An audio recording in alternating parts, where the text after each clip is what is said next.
Thanks for coming out tonight for the first of our lecture series of the year. We're a little bit late to start this year, but it's worth the wait. Missy Vandermause is a former student of ours. She, about 5 years ago, is that right? She graduated from Bethany, and it's fun now for us to see her. Now she's a mom and a wife and a family person and a professional. We, of course, haven't changed a bit.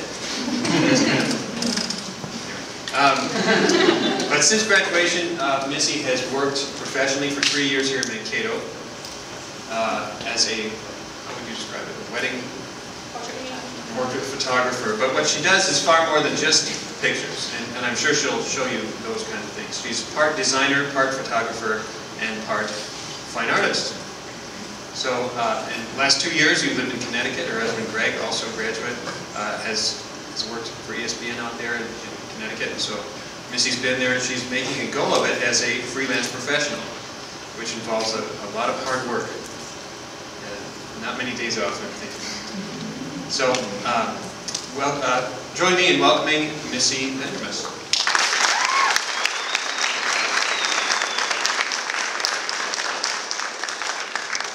Hello, hello. I think I'm going to hold this. Wow, thank you all for coming. I see so many familiar faces and, oh wow, I'm nervous. Okay. This is an honor to be here. Andy O had contacted me, I think a year ago now, just saying, would you ever be interested in doing a show? And I was thinking about it, I'm like, maybe. And then I thought about it, I'm like, I want to do a show. This is going to be awesome. I'm so excited. So what I really started thinking about is what I want to say, and which is weird because now I'm like, I don't know what to say, I'm nervous.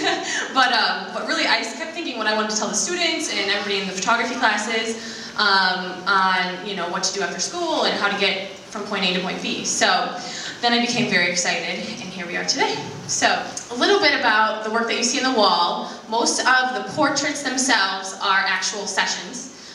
So a wedding, a children's session, my son Brevin, probably noticed 3 million of him, but a combination of my sessions and then actual, I guess, sought out specific art photographs. So the New York City stuff and the Cape Cod stuff, a little in the Fenway, more New York City, a lot of the New York City stuff was specifically dedicated to taking artistic photographs, not portraits, not for a session, just for myself.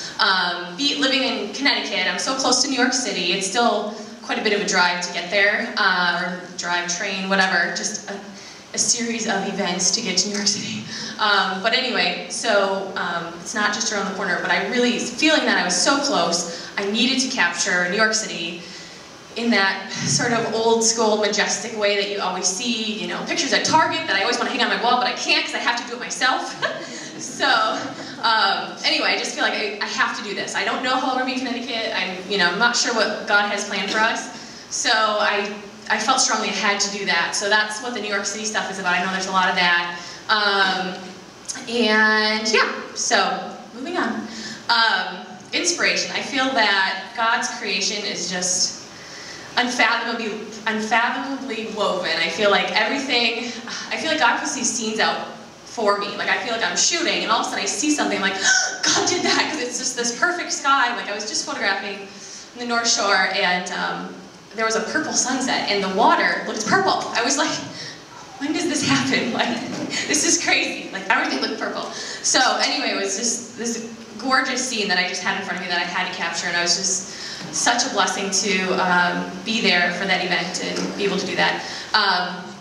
Let's see, I had a good friend that is a photographer as well, and a believer, say that she prays every day before the wedding and saying, Lord, open my eyes. And that was the coolest thing ever. And now I'm trying really hard every wedding. I'm thinking about batteries and lights and everything, but it's like, God, open my eyes and help me capture this couple in a way that speaks to other people, and that especially speaks to them and says, this is who we are, and this was our love, and yada yada. So anyway, I thought that was awesome, and I'm trying really hard. It's hard when your mind is in a million places the morning of a wedding. Bethany was an amazing blessing to me. I don't know why, but I had always felt that Bethany was a place I wanted to be. One of my good friends, Beth, that we went to high school together, we always talked about coming here. And then I ended up moving. I was living in Wisconsin, moving to Minnesota, and then we were so close, and I just knew Bethany was the place for me.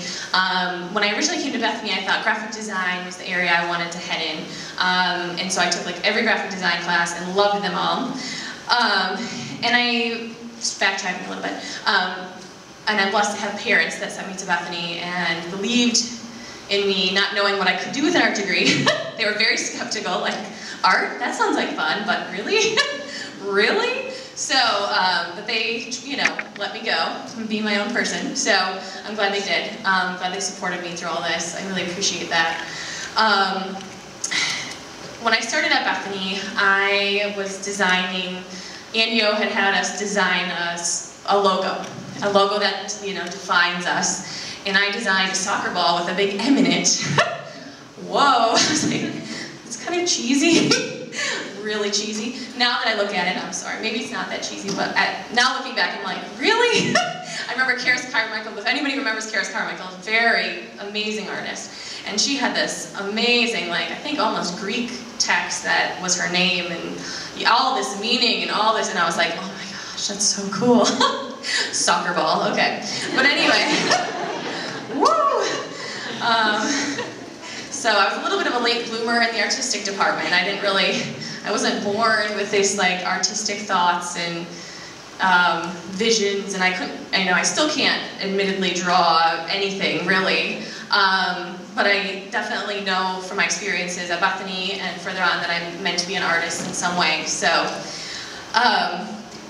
the Italy trip at Bethany, if anybody has the opportunity to go on that, you have to go. It's life-changing as an artist. It's completely life-changing.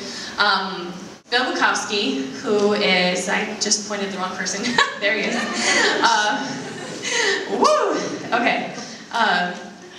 It's amazing to have him come with you to Italy and explain all of these details, because now if I would go to Italy, artistically, I wouldn't be able to get what I got out of going with him, because he's the art history guru, and it was so, and even now when I go to art galleries where I am, I'm like, this is just not the same without Bill Bukowski telling me these cool little facts about the artists and, you know, who they killed and all this kind of stuff. So, it's really interesting.